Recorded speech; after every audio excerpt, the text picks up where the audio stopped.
Bonjour, dans cette vidéo, nous allons parler des réserves latentes. Alors, réserve latente, c'est quoi le principe?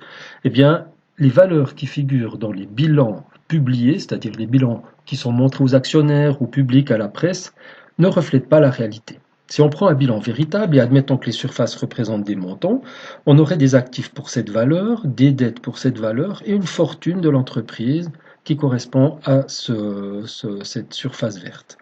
Et pour ce bilan-là, on pourrait montrer ceci.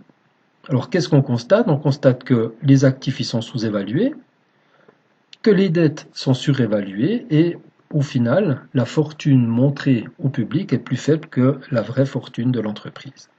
On le voit ici. On voit que toutes les valeurs ici sont rapetissées en défaveur de l'entreprise et il y a plus de dettes qu'en réalité. Alors, est-ce que c'est légal? Alors, en Suisse, oui, c'est l'article 960 alinéa 4 qui le précise, alors vous le lirez, mais c'est quelque chose qui est tout à fait légal. Alors, comment est-ce qu'on procède pour créer une réserve latente? Alors, prenons un premier exemple, on aimerait cacher 2000 francs sur du mobilier. Alors, notre mobilier vaut réellement 10 000 francs, et nous, ce qu'on va faire, c'est qu'on va lui faire perdre 2000 francs en l'amortissant. Donc ici, lorsqu'on amortit du mobilier pour 2000 francs, on crée une charge fictive bien sûr, qui va donc augmenter les charges et donc grignoter le bénéfice. Vu que le bénéfice fait partie du capital, donc de la fortune de l'entreprise, eh bien celle-ci sera plus faible. Donc on voit que le total du passif diminue. Et parallèlement à ça, vu que notre mobilier, on lui a fait perdre 2000 francs, eh bien le total des actifs va aussi diminuer de 2000 et on se retrouve avec un bilan équilibré et plus petit. Donc, pour créer une réserve latente sur un actif immobilisé, il suffit de l'amortir, mais pour une valeur supérieure à sa vraie perte de valeur. Deuxième exemple, si on veut cacher 10 000 francs sur un stock, eh bien là, l'idée, c'est que s'il vaut 100 000 francs, on va le faire figurer pour 10 000 francs de moins, soit 90 000.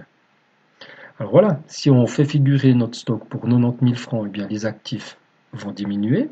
Forcément, on fait figurer un actif plus faible. Et parallèlement à ça, lorsqu'on clôture le compte stock de marchandises, ça va créer une diminution de stock qui est assimilable à une charge. Et du coup, cette charge sera virée dans le compte de résultat, donc c'est une charge fictive. Les charges vont être plus grandes, par conséquent, ça va grignoter le bénéfice. Le bénéfice faisant partie de la fortune, eh bien, on verra que le capital va baisser. Et puis, on se retrouvera avec un bilan avec des totaux égaux, mais plus faibles. Alors là aussi, on a caché de l'argent. Donc en résumé, on peut créer une réserve latente en baissant la valeur de notre stock.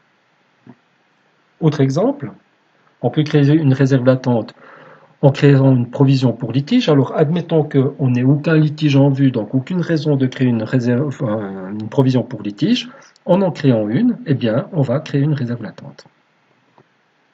Alors voilà, on crée une réserve latente en utilisant un compte de charge. Alors ici, on va passer donc l'écriture ACE à provision pour litige, ça crée la provision pour litige. Cette charge fictive augmente les charges et fait diminuer le bénéfice.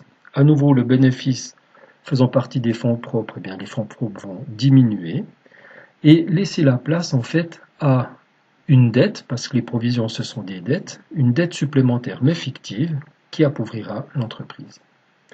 Alors voilà, il suffit de créer des provisions qui ne servent à rien ou d'exagérer des provisions existantes pour créer aussi des réserves latentes. Maintenant, on pourrait faire la démarche inverse, ça s'appelle faire un apurement. On le fait généralement lorsqu'on veut calculer des ratios. Les ratios, c'est pour voir si l'entreprise va bien. Pour cela, il faut qu'on se base sur les vraies valeurs, donc le vrai bilan et le vrai compte de résultat. Et donc, on va dissoudre les réserves latentes. C'est un autre terme qu'on utilise pour parler de ces apurements, du fait de procéder à la démarche inverse.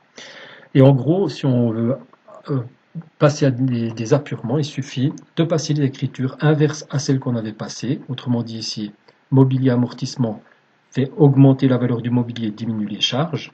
Si on passe stock à variation de stock, on pourrait imaginer faire revenir le stock à sa vraie valeur. Et puis, enfin, diminuer les provisions qui ne servent à rien, ça diminuera les charges.